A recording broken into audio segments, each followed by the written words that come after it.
Iluminação em jogos é um assunto complicado. Nesse vídeo eu vou falar sobre alguns problemas e soluções que ocorrem no desenvolvimento. Quando eu mostro os meus personagens para alguém, quase sempre me perguntam se eu me inspirei em Zelda. E eu digo que sim, mas usei outras técnicas. Sabendo que o assunto do vídeo é iluminação, você consegue notar a diferença? A inspiração geral é clara, mas os jogos da comparação usam iluminação dinâmica. As partes sombreadas reagem com a direção da luz.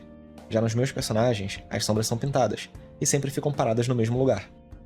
A outra comparação que aparece é com Mega Man Legends. Isso sim é bem mais próximo do que eu faço. Tudo é pintado direto na textura dos personagens. Dá pra reduzir isso tudo como escolhas estilísticas ou de performance. E sim, efeitos pintados têm uma aparência única e são mais leves, mas tem outro aspecto bem importante, que é controle. Quando eu pinto os meus personagens eu tenho total controle sobre o formato das sombras. Já com iluminação que é simulada, você posiciona uma lâmpada em um lugar e o personagem é iluminado de acordo com a direção dela. Aí você só torce para ele ficar legal. É preciso tomar cuidado com a aparência em todas as direções possíveis da luz. Outro problema que os jogos enfrentam é manter uma boa aparência quando os personagens estão completamente na sombra, e o contraste legal da iluminação foi embora. Isso tudo soa como exagero, e jogos realmente aceitam a sombra total como parte do pacote, que vem com a iluminação dinâmica. Mas sobre a direção da luz, estamos vendo uma versão corrigida do efeito, porque tem um erro muito comum que aparece. Mas para falar dele, primeiro eu preciso explicar como os jogos fazem luz. Não é intuitivo, mas tem dois tipos diferentes de sombras nessa cena, que não são calculadas da mesma maneira. No momento eu não vou focar na sombra projetada, mas sim na do objeto. Quando o modelo é iluminado, é feita uma comparação entre a direção dos polígonos e a direção da luz. Valores resultantes representam quanta luz cada face recebe. O cálculo deixa esse efeito estranho quadriculado, mas tem uma suavização que cria a ilusão de uma superfície arredondada. Para fazer a aparência de alguns jogos que eu mostrei, é só manipular o resultado do cálculo. Por exemplo, igualar a 1 sempre que for maior que meio. Até aí tudo bem, mas aquela suavização de antes ainda ocorre com essa luz. Essa é a aparência se eu desativar. Não temos muito controle sobre ela, e ela tipo não sabe o que fazer em algumas partes de modelos com curvas, causando um erro bem comum. Não é o fim do mundo, mas deixa formatos estranhos de sombra. Isso também acontece com outros estilos de luz, só não fica tão visível. Vários jogos resolvem esse problema sem a gente sequer saber que existe. Uma das soluções é manipulação de normals, que é em curta fazer o polígono fingir que está apontando para outra direção. Digo fingir porque só muda na luz, sem mexer no formato. Com isso dá para retocar os erros e completamente controlar a iluminação. Isso é muito útil em personagens estilo anime, porque o jeito que a luz bate nos rostos cria um formato específico de sombra que é extremamente difícil replicar só com modelagem. Mas manipulação de normals é um processo complicado, mesmo usando plugins e programas que ajudam. O Blender, por exemplo, não tem um bom suporte para isso.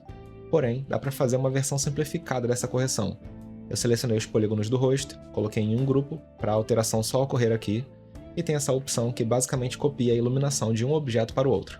Então escolhi um objeto bem arredondado, e o rosto vai ter essa iluminação. Coloquei o objeto no modificador, selecionei os vértices do rosto, e o resultado é esse. Não tem as quebras irregulares, mas fica sem aqueles formatos bonitos de sombra.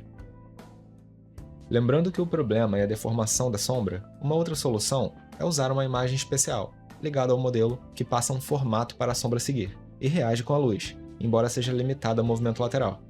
O jogo Hi-Fi Rush usa esse método, o resultado ficou ótimo e um destaque é que lida muito bem com deformações.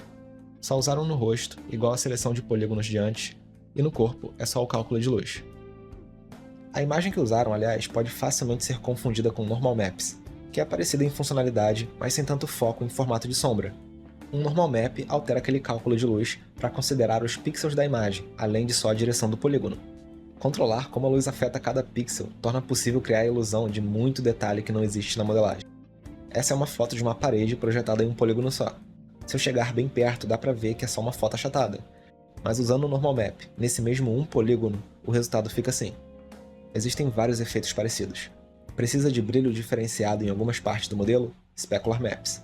Reflexo sem ter que calcular o que está na frente da superfície? Cube Maps. A imagem de Hi-Fi Rush, infelizmente, precisa de um preparo maior para funcionar. Não é como o normal Spec Maps, que na maioria dos programas é só conectar no lugar certo.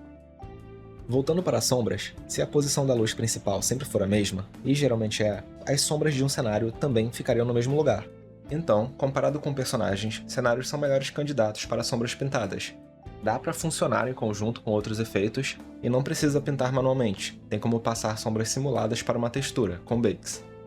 Esse é um cenário que eu fiz de exemplo, a luz foi pintada manualmente, mas eu deixei ela em uma imagem separada e depois misturei com a cor, porque aí eu consigo mexer na luz sem afetar o resto. Eu esqueci de pensar em funcionalidade, então se a porta abrir a ilusão quebra. Eu teria que substituir por uma janela com o mesmo formato e colocar a porta em outro lugar, mas ainda serve para mostrar que é possível fazer uma iluminação legal sem ser dinâmica. Eu escolhi a palavra dinâmica porque definir simulação de luz não é simples, principalmente depois de falar sobre técnicas e imagens estáticas que interagem com essas simulações. Eu sei que é confuso, mas a minha opinião geral é só que, quanto mais o motor de jogo é responsável pelos efeitos, mais controle sobre o resultado é perdido. Tem esse tweet e vídeo que fala como Halo perdeu a identidade visual do primeiro jogo, mesmo ficando muito mais realista. E não é coincidência que isso foi quando anunciaram a troca para Unreal Engine 5, um motor de jogo que é conhecido por simulações realistas. Por isso jogos antigos têm um ar especial.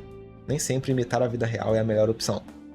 Existem várias formas de representar luz e fazer muitos outros efeitos. É só questão de escolher qual se encaixa melhor no projeto. Por enquanto, eu continuo focando em iluminação pintada. Acho que tem o seu charme e combina com o estilo que eu gosto. Mas estou explorando umas ideias novas e não vejo a hora de compartilhar. Se gostou do vídeo, deixa um like, considere se inscrever e até a próxima.